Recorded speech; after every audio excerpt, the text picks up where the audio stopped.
कौन सी फसल है ऐसी तिली वगैरह की तो जहाँ टाइम पे पहुँच जा सके बाकी का जरूरत मूंग लगा सको अगर आपके यहाँ पानी की सुविधा है। मूंग तो हमारे यहाँ होती नहीं है, मतलब वोट लगा लो, बीमार हो जाती है। बीमार हो जाती है। एक आपके प्रश्न का क्या बीमार होती है, क्या होता है उसमें? उसमें ऐसा होता है कि पानी देते ही में पानी की क्वालिटी खराब हो गई। नहीं खारा नहीं है, भारी पानी है, गहराई है, मतलब 300 फीट की वाटर लेवल है। मूंग देखिए इस वाले समय के लिए जो जायद वाला समय है, इस वाले समय के लिए जो लोग आलू कर रखे हैं वो मेरे ख्याल से जरूर लगाते हैं, कुछ दलहन फसल लगाते हैं ना। लगाना जरूरी है, किसान अगर दवाई लगाता है स्वस्थ हो या ना हो। देखिए ये एक धारणा बन गई है कि अगर सब कुछ ठीक है तब भी हमें दवाई लगानी है। हाँ, बचाव के रूप में आप लगा सकते हैं, लेकिन मेरा एक सुझाव है कभी भी शुरुआत हैवी केमिकल से न करें, शुरुआत हल्के केमिकल से करें। हम लोग रासायनिक उर्वरक में, रासायनिक दवाओं में काम नहीं करते, लेकिन हम लोग जैविक दवाओं में काम करते हैं। हमारे पास फंजीक्योर फोलियर इस तरह के उत्पाद है कि अगर आप उनका प्रयोग करेंगे तो शायद आपको रासायनिक दवाओं की आवश्यकता नहीं पड़ेगी। डॉक्टर साहब जी, खेत में बाल में गेहूँ भरेगा हुआ है जी, और गेहूँ भरेगा हुआ फिर सूखे तो कमर कर रहे हैं, गीला रहा है, पानी से गीला रहा है। हाँ देखिए आप बुवाई कैसे करते हैं, मशीन से करते हैं कि छिटकवा करते हैं? मैं जब चलूँ बता दूँ। गिर रहा है, सूख रहा है। पौधा सूखने के दो कारण, या तो जमीन में दीमक लगी होगी, और उसकी पहचान क्या है, अगर आप पौधा को खींचेंगे तो आसानी से खींच जाएगा, इसका मतलब दीमक लगी हुई है। दूसरा कारण उकटा, जिसको हम अंग्रेजी में बिल्ट कहते हैं, वो, और वो एक फफूंद जनित बीमारी है। अगर आप बीज को उपचारित करें और जिस जमीन में समस्या है उसको उपचारित करें, और उपचारित कैसे करेंगे?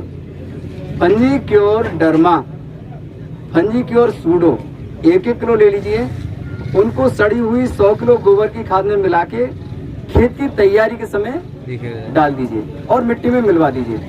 तो जो पुख्ता की समस्या है, बिल्ट की समस्या है, वो आपकी काफी हद तक कम हो जाएगी। और अगर मिट्टी हल्की है, नमी कम है, तो दीमक की समस्या भी हो सकती है। अब इस समय आप करेंगे, फसल आपकी तैयार है, इस समय आप करेंगे तो खर्चा ज्यादा होगा, उतना लाभ आपको नहीं मिलेगा। तो अभी नहीं, लेकिन जब अगली फसल आप करें उस समय जरूर आप लोग ध्यान दें। बिल्कुल बिल्कुल, हम लोग लिख के दे देंगे आपको जी। आप कौन से खेत में करेंगे? आलू वाले खेतों में करेंगे? देखिए मूंग में बहुत ज्यादा खाद की तो जरूरत पड़ती नहीं है। हमारी भी मूंग की प्रजातियां आती हैं, अब धौलपुर में आ रही है नहीं आ रही, उसके बारे में बात कर लेंगे डॉक्टर साहब से।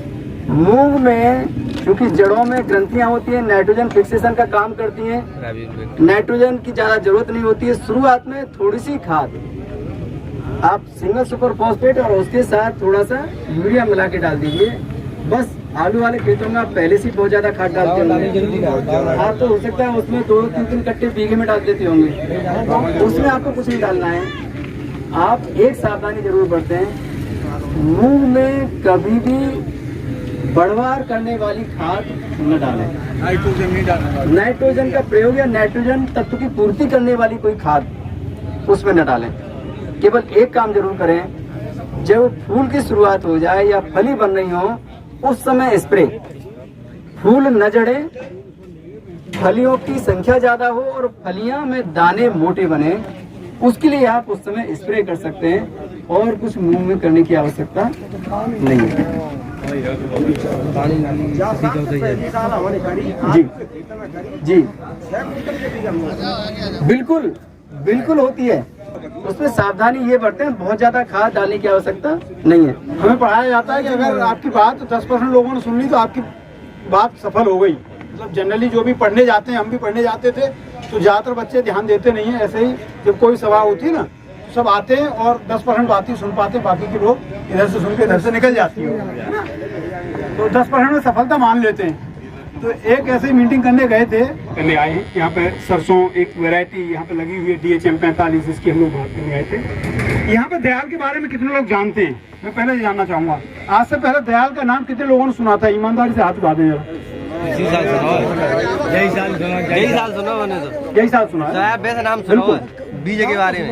चलिए कोई नहीं। देखिए हम लोग जैसा अभी त्यागी जी ने शुरुआत की थी, 42 साल पुरानी कंपनी है, 1979 से हम लोग काम करते हैं। लेकिन हम लोग MP में काफ़ी आपके मुरैना से शुरू हो जाता है और काफ़ी लंबा MP में काम करते हैं।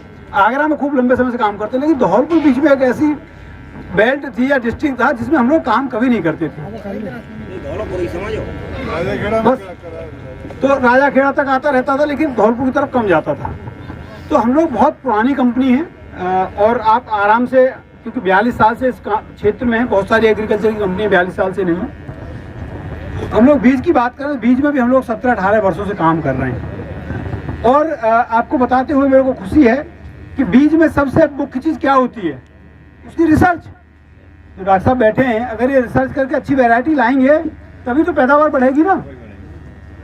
तो रिसर्च सबसे मुख्य चीज़ होती है। और दयाल सीड की जो रिसर्च है वो भारत सरकार के द्वारा अप्रूव्ड R&D है, मीन्स भारत सरकार के द्वारा प्रमाणित R&D दयाल सीड के पास है, जो कि नॉर्थ इंडिया में आपका कहीं नहीं। नॉर्थ इंडिया की बात करूँ तो किसी के पास नहीं है, दयाल के पास है। तो काफ़ी पुरानी कंपनी है और रिसर्च बेस्ड कंपनी है। यहाँ पे साइंटिस्ट लोग, बहुत सारे साइंटिस्ट यहाँ पे, बहुत कम लोग हम लोग आए हुए हैं। अब हम लोग बात करते हैं बीज की। बीज भी हम लोग 17 वर्षों से कर रहे हैं। अगर मैं बीज की बात करूँ तो बीज को क्या लगता है, बीज सबसे मुख्य रीढ़ की हड्डी है खेत की, है कि नहीं है साहब? बिल्कुल है सर। खेत की रीढ़ की हड्डी क्या है, बीज है। अगर बीज अच्छा नहीं है, खाद खूब बढ़िया लगा लो, खेत में पानी खूब समय से लगा लो, क्या पैदावार होगी साहब? नहीं होगी। नहीं होगी। अभी पहले पैदावार दादा, बहुत से बुजुर्ग बैठे हुए हमारे यहाँ पे, क्या अगर देखें पहले इतनी पैदावार होती थी क्या दादा? होती थी इतनी पैदावार? हाँ होती थी। क्यों? मेहनत तो तब ज्यादा करते थे, अब तो मेहनत कम करते हैं। मेहनत पहले ज्यादा करते थे, पैदावार कम होती थी। अब क्या हो रहा है, थोड़ी मेहनत कम हो गई है, लेकिन पैदावार फिर भी बढ़ गई है, नहीं बढ़ गई है? क्यों दादा, ऐसा है ना? क्यों बढ़ी है? क्योंकि कुछ बीज नए नए आए जिनकी जेनेटिक वेरिएशंस को चेंज किए साइंटिस्ट ने। ये पंडित कहता हूँ मैं इनको, जैसे शादी करने जाते हैं तो गुड़ मिलवाते हैं ना, मिलवाते हैं ना, लड़की लगा के गुड़ मिलवाएंगे, फिर घर खानदान देखेंगे, ऐसे वैरायटी डेवलप होती है साहब। बच्चा पैदा करना है तो मियाँ बीवी कैसे होने चाहिए, ये पंडित जी ऐसे गुड़ मिलाते हैं। को किसका क्रॉस किससे कराऊं कि मेरा आने वाला बच्चा अच्छा पैदावार हो दे, ऐसा हो, जिसमें बीमारी ना हो, ऐसा दे। तो इस तरह की चीजें ये करते रहते हैं। तो उससे क्या हमारी नई नई वैरायटियाँ आ रही हैं निकल के। तो एक तो नई नई जो प्रजातियाँ आई, उससे क्या हुआ, हमारी पैदावार बढ़ गई, उनकी क्षमता पैदावार की ज़्यादा है। अभी मैं बहुत सारे पुराने लोग होंगे शायद, मेरे गांव में तो हैं ऐसे जिन पर साइकिल चलाने नहीं आती थी, है ना, लेकिन बहुत से बुजुर्गों में। लेकिन आज की बच्चा, हमारा जो छोटा सा बच्चा जो है वो मोटरसाइकिल लेकर तुरंत निकल जाए। चलानी भी आती थी तो उतरना नहीं आता था। तो आज बच्चा, क्योंकि IT का आज जैसे जैसे चीजें बढ़ती जा रही हैं वैसे वैसे चीजें आगे को, वैसे ही बीज के अंदर बहुत सारे अनुसंधान हुए, बहुत लंबे समय से अनुसंधान चल रहे हैं, जिससे नई जो वैरायटी आ रही है उनकी जेनेटिक प्योरिटी और उनकी जो क्षमता है उत्पादन देने की वो बहुत ज्यादा हो गई है। तो एक तो अच्छा बीज चाहिए। दूसरी बात अभी खाद की और उसकी हो रही थी, तो मैं केवल बीज पे आऊंगा। तो बीज जब तक अच्छा नहीं होगा तब तक पैदावार ले पाएंगे? नहीं ले पाएंगे। तो बीज क्या है, रीढ़ की हड्डी है। सब बीज शुरुआत है खेती की। अगर बीज अच्छा नहीं तो आप कुछ भी अच्छा डालते रहिएगा, सब कुछ होने वाला नहीं। और सबसे सस्ता इनपुट का मतलब सबसे सस्ता है, खाद से सस्ता बीज पड़ता है आपको। लेकिन अच्छा बीज अगर लाएंगे तो 20% पैदावार, 15 से 20% पैदावार अच्छे बीज से ही बढ़ा सकते हैं। केवल अगर हमने सही बीज का चुनाव कर लिया तो हमारी पैदावार निश्चित 15 से 20% बढ़ जाएगी। अब चुनाव कैसे करें अच्छे बीज का? भी मैं पीछे 3 महीने पहले आया था और इसी मार्केट में आगरा से लेके धौलपुर और भरतपुर यहाँ पर घूम रहा था सरसों के सीजन में, जिस समय बुवाई का समय चल रहा था, बिक्री का समय चल रहा था। आपको उम्मीद नहीं कराएंगे कि यहाँ से लेके अगर वहाँ तक इतना बड़ा तखत पड़ा हुआ है दुकान पे, तो उतने कितने ब्रांड थे शायद मेरे को याद नहीं, मैंने सुने नहीं कभी। सिलेक्शन कैसे करेगा किसान को तो पता ही नहीं। मैं 20 साल 25 साल से पूरे देश की जो बीज हो रहे हैं उसकी जानकारी रखता हूँ, लेकिन वहाँ जो ब्रांड दिख रहे थे ना वो मेरे बिल्कुल सर से ऊपर जा रहे थे। आप बात समझ सकते हैं, वो मेरे सर से ऊपर जा रहे थे। तो बीज का चुनाव कभी जाके ये मत कहो भैया ये जो अच्छे हो दे दो, कभी ना कहो। वो खेती करते करते हो गए, हमें टेस्ट करके अपने यहाँ पे अनुमान लगाना है कि कौन सी वैरायटी मेरे एरिया के लिए बढ़िया है, मैं तो वही वैरायटी लाऊंगा। उसका तरीका क्या है, नई वैरायटी लानी जरूर है लेकिन थोड़े एरिया के लिए लाइए।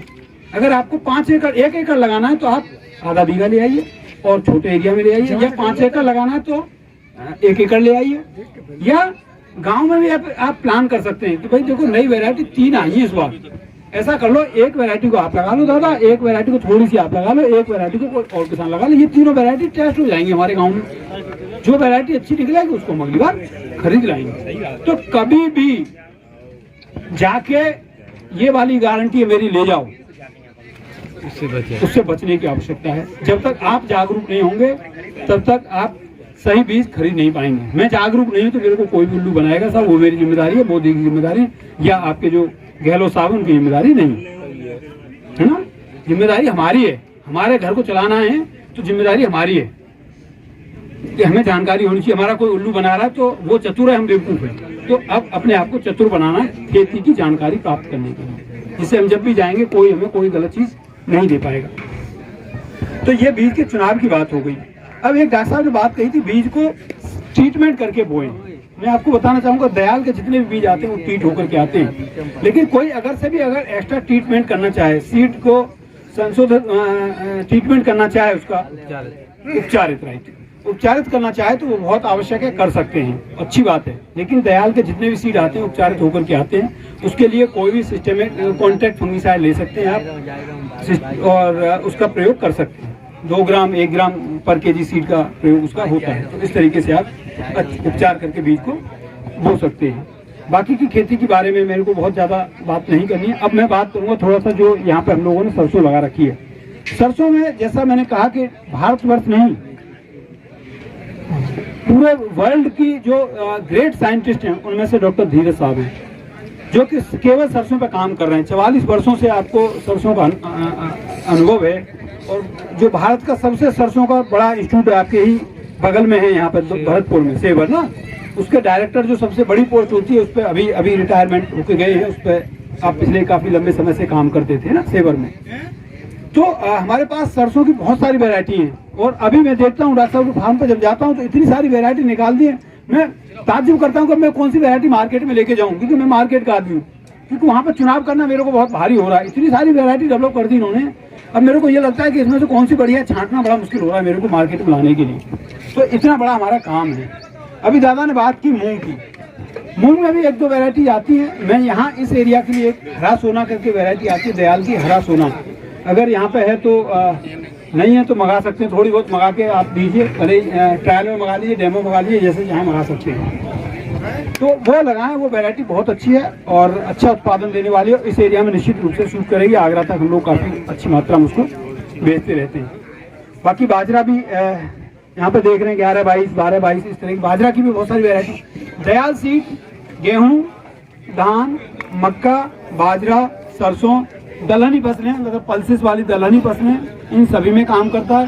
फॉडर में बाजरा, SSG जो आता है, ज्वार जो आता है, उसमें बहुत अच्छे से काम करता है। और हाइब्रिड, OP, इम्प्रूव सारी वैरायटी तैयार करता है। इसके साथ साथ जो भारतवर्ष में मैं बात करूं तो हमारे करीब 7 स्टेट्स में सेंटर्स हैं। उत्तर प्रदेश जो हमारा मुख्यालय मेरठ में है, उसके साथ साथ हम लोग MP में, राजस्थान में भी हमारा कोटा के अंदर पूरा प्लांट और पूरी प्रोडक्शन का एरिया है। गुजरात में बात करूँ, हिम्मतनगर में मेरा एक प्लांट और प्रोसेसिंग की यूनिट है, वहाँ पे वैरायटी टेस्टिंग का भी मेरा काम होता है। कर्नाटक की बात करूँ, बेल्लारी और आपका रानी वेलू, वहाँ पे मेरा काम होता है साहब। हैदराबाद में, निजामाबाद में मेरा काम होता है। तो इस तरीके से पूरे स्टेट्स में हम लोग, और MP में भी इंदौर में लास्ट ईयर हम लोगों ने शुरू किया। तो काफ़ी बड़े पैमाने पर वैरायटी टेस्टिंग का काम, वैरायटी डेवलपमेंट का काम दयाल सीड्स आपकी करती है। और जैसा हमने कहा कि हमारा एक ही सपना है, हमारे MD का एक सपना है कि जब किसान खुश होगा तो आपकी कंपनी अपने आप बढ़ जाएगी। अगर आपका किसान संतुष्ट नहीं होगा तो आपकी कंपनी बढ़ने वाली नहीं है, क्योंकि वही गांधी जी ने क्या कहा था? गांधी ने कहा था उपभोक्ता क्या है, जो ग्राहक जो आता है वो क्या है? भगवान है, ये कहा था ना। क्यों है? क्योंकि आपसे हमारी रोजी रोटी चल रही है, इसलिए आप हमारे भगवान हैं। तो निश्चित रूप से बीज का सिलेक्शन बहुत इंपॉर्टेंट रोल प्ले करता है। सभी किसान भाइयों से अनुरोध है कि अच्छे बीज का चुनाव करें। बीज का चुनाव करने के बाद उसको ट्रीट जरूर करें, और नई वैरायटी सिलेक्शन के साथ क्या करना है, एक बार में नई वैरायटी पूरे खेत में नहीं लगाना है, पहले टेस्ट। और एक बात और, अगर बड़ा खेत है, हमारे पास ज्यादा एरिया है, मैं भी 2-3 दिन पहले डॉक्टर साहब से बात कर रहा था, डॉक्टर साहब अगले साल मैं सरसों लगवाऊंगा सारे खेत में, करीब 25-30 एकड़ का खेत है, उसमें लगवाना है। तो डॉक्टर साहब मेरे सुझाव दिया एक वैरायटी में लगवाना, कम से कम 2 वैरायटी लगवाए, नहीं 3 लगवा लेना। तो कभी भी जो बड़े किसान एक वैरायटी ना लगाएं किसी की भी, क्योंकि किसी भी कारण से अगर कोई वैरायटी बैठती है किसी भी कारण से, तो आपका जो उत्पादन है पूरी तरह से नहीं गिरेगा, आपको बैलेंस मिल जाएगा। जैसे हम लोग इन्वेस्टमेंट करते हैं ना, कैसे करते हैं, कुछ मनी इसमें लगा दो, दूसरा मनी थोड़ा सा इसमें लगा दो, तो अगर कहीं मेरे को ब्याज कम मिलेगी या मेरा पैसा डूबेगा तो दूसरे से वो बैलेंस हो जाएगा ना। बिजनेसमैन क्या करता है, पेट्रोल पंप खोल देगा, एक दुकान खोल देगा, दूसरा तीसरा काम खोल देगा। क्यों? क्योंकि तीनों से बिजनेस कहीं ना कहीं उसका बना रहता है। तो ऐसे ही हमें बिजनेसमैन बनना पड़ेगा, हर किसान को बिजनेसमैन बनना पड़ेगा। जितना भी खर्चा करते हैं उसको एक एक पैसे को लिखना चाहिए कि मैंने खेती में कितना किया, कितना मिला, कौन सी खेती में मैंने कितना किया, कौन सी फसल में मैंने कितना खर्चा किया और उसका मेरे को कितना रिटर्न मिला। इस बात को सब लोग लिखें और एक दूसरे के साथ डिस्कस करें कि ये वाली फसल से ज्यादा पैदावार मिल रही है, मतलब रिटर्न ज्यादा मिल रहा है लागत के पीछे, तो शायद हम लोग ज्यादा कमा सकते हैं। उद्देश्य सबका पैसा कमाना है, यही बात मेरे को कहनी थी। Thank you. किसी का कोई प्रश्न है तो मेरे से बात कर सकते हैं, क्योंकि समय का अभाव। ये 1 किलो का पैकेट मार्केट में 650 रुपए का है इस बार हाइब्रिड। प्राइस कितना है? 725। प्राइस को सुधारो। क्या भैया, किसान लोग फंस जाते हैं इसमें। तुम 725 का बता रहे हैं और कोई 20 का दे देता है, तो 20 वाला ले लेते हैं, कोई 30 में फंस जाता है। इस साल पाउनियर का सरसों 40 नंबर 880 में मिला है, 850 में मिला है। यस, उस पे MRP क्या थी? 925 रुपए। मैं बता दूं, MRP थी 925, कंपनी ने रखा था फार्मर के लिए 880 रुपए, और 850 रुपए दुकानदार ने तो अपनी प्रॉफिट कम करके दे दी, और जब नहीं मिली तो फार्मर ने वो 1000 और 1100 में भी परचेज करी, वो 1100 तक भी बिकी। तो 900 आप MRP से 10-5 रुपए नीचे जो कंपनी की रेट है उसमें बिक रही है, उसमें लेना चाहिए। दयाल का जो रेट है वो 650 रुपए इस बार बिका, 725 MRP। अभी हमारी कंपनी ने यहाँ पर नई लॉन्च की है, कंपनी ने धौलपुर जिले में ही नया काम शुरू किया है। आने वाले समय में ये भी अपने हिसाब से आप जो चाह रहे हैं ना, वो एक्टिविटी पूरी फार्मर तक पहुंचा देंगे। और यहाँ आपकी टीम ने जो ये 150 किसान इकट्ठे किए, प्लॉट चुना, इसके लिए आपकी टीम और काश्तकारों के लिए मेरी तरफ से, मेरे परिवार की तरफ से बहुत बहुत हार्दिक शुभकामनाएं। मैं आपको बता दूं किसान भाइयों, दयाल परिवार की बात, अभी पिछले जून-जुलाई से हम लोगों ने धौलपुर जिले में काम शुरू किया है। ये अभी डॉक्टर साहब ने बताई कि हम 41 साल से काम कर रहे हैं कृषि के क्षेत्र में। डॉक्टर साहब हमारे सरसों अनुसंधान में 40 साल से काम कर रहे हैं। मैं आपको एक मोटी बात बताना चाहता हूँ, 2 लाइन में बात खत्म कर देता हूँ। क्योंकि हमारा किसान यहाँ पे अभी अनभिज्ञ है, उसको जानकारी नहीं है। अभी आप कह रहे थे कि हमें क्या डालना चाहिए और क्या नहीं डालना चाहिए, तो आपकी टीम यहाँ काम करेगी, किसानों को समझाएगी, तो 100% किसान का भी लाभ होगा और कंपनी को भी लाभ होगा, ये मैं निश्चित तौर से गारंटी से कह सकता हूँ। और नत्तल जी, आपकी बातों का पूरा ख्याल रखा जा रहा है। जैसे क्वालिटी की आपने बात करी, तो क्वालिटी का हम लोग पूरा ध्यान रखते हैं, और जो भी आपने सुझाव दिए उन पर भी पूरा कंपनी हमारा अमल करेगी। क्योंकि मेरे लिए नया एरिया है और मेरे किसान भाई तभी हमसे जुड़ पाएंगे जब उनको अच्छा उत्पादन या अच्छा क्वालिटी के माल देंगे। उन भाइयों का मैं नाम लेना चाहूँगा, श्री विजय सिंह त्यागी जी और श्री जादव सिंह त्यागी जी, ये दोनों लोग आगे आ जाएंगे। और जो आज का जो मुख्य कार्यक्रम है हमारा प्रच्छेद दिवस का, उन्हीं लोगों के खेतों पर हम लोगों ने किया है। ये कंपनी की तरफ से किसान भाइयों का सम्मान थोड़ा सा उपहार किसानों के लिए जिन्होंने खेत पे जो सरसों लगाई इन्होंने, बहुत बहुत शुक्रिया। और सभी किसान भाइयों से निवेदन है, एक बार खेत को जरूर देखें।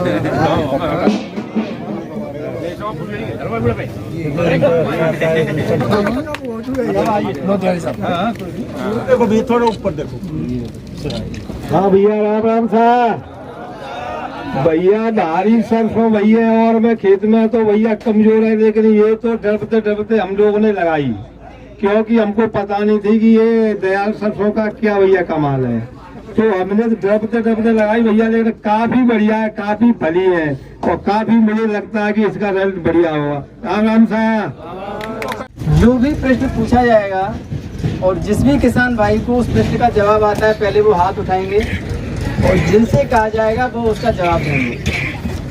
दूसरा, जो किसान भाई एक बार जवाब दे देंगे वो दूसरे प्रश्न का जवाब नहीं देंगे, भले ही उन्हें वो प्रश्न आता है। दुकानदार भी दे सकता है ना उसमें? नहीं, इस प्रतियोगिता से वितरक विक्रेता बाहर है। नहीं पूछ लिया तो हमने, तभी तो पूछ लिया। विज्ञान के हो एक जो एक दयाल का मिशन है, उसको जो सही पूरा करेगा वो हाथ उठाएंगे। दयाल का है सपना, दयाल का है सपना, हर किसान खुशहाल हो अपना। दयाल का है सपना, खुशहाल हो हर किसान अपना। क्या है? खुशहाल हो हर किसान अपना। हाँ, ये है सही मिशन। इस मिशन के लिए दयाल काम करता है। थोड़ा सा मजाक करिए दे दूसरा प्रश्न, और आप सभी लोगों ने बहुत धैर्य से इस कार्यक्रम को सुना है, केवल हाथ उठाएंगे, बोलेगा नहीं कोई। आज जिस प्रजाति पे प्रक्षेत्र दिवस किया गया है, उस प्रजाति का नाम क्या है? DHM। क्या नाम है? दयाल की वैरायटी सरसों की DHM 45। आपने सही बताया। आइए ताली बजाते, नहीं तालियों में कंजूसी नहीं, ताली बजाते रहिए। कि दयाल का एक पोटास आता है जो 1 एकड़ में 1 बीघे में कितना लगता है? 8 किलो। हाँ, अब प्रश्न शुरू होगा। अब जो प्रश्न शुरू होगा उसके लिए हाथ उठाएंगे। उस पोटास का नाम क्या है? ऊपर ऊपर आप खड़े हो। हाँ, नहीं, हाँ, क्या नाम है उसका? Dayal super action potash. आ जाइए। देखिए, जो पहले हाथ उठाएगा, एक कहावत है हमारे यहाँ, जो जागत है सो और जो सोवत है सो, तो जो ध्यान से सुनेगा और सबसे पहले हाथ उठाएगा। अगला प्रश्न, मैंने एक जादू की पुड़िया की बात की थी ना? उसको आप यूरिया के साथ अगर 50 किलो यूरिया डालने जा रहे हैं तो यूरिया 40 किलो कर दीजिए, 35 किलो कर दीजिए, और उसके साथ एक पाउच उसको मिला के डाल दीजिए। उस जादू की पुड़िया का नाम क्या है? दयाल बेजमौर। हाँ जी, कौन बताएंगे? मैंने जी, सुपर एक्शन क्या पोटास? नहीं, मोनोजिंग। पूरा नाम बताइए, कौन बताएगा? आपको बता रहे थे। मोनोजिंग। दयाल मोनोजिंग। इधर से नहीं कोई बता रहा है। जादू दयाल मोनोजिंग। और कोई बताइए, सही नाम बताइए। दयाल सुपर एक्शन मोनोजिंग। हाँ, आइए। दिखाओ जरा दिखाओ। ये जादू की पुड़िया दयाल सुपर एक्शन मोनोजिंग, 1 बीघे में 1 पाउच 35 किलो यूरिया के साथ। बाजरा आने वाली फसल आपकी, सभी लोग यूरिया डालते हैं। कैसा होता है? सोना हरा कहाँ होता है? पीला होता है। लेकिन मूंग कैसी है? इसलिए हरा सोना है वो। तो आप मूंग अगर लगाना चाहते हैं तो दयाल का हरा सोना भी जाता है, आप उसे लगा सकते हैं। बहुत बहुत धन्यवाद। सभी लोग प्लॉट पे चलेंगे, प्लॉट देखेंगे, उसमें अंतर महसूस करेंगे कि जो दूसरी प्रजातियां हैं और दयाल की DHM 45 में क्या अंतर है, वो आप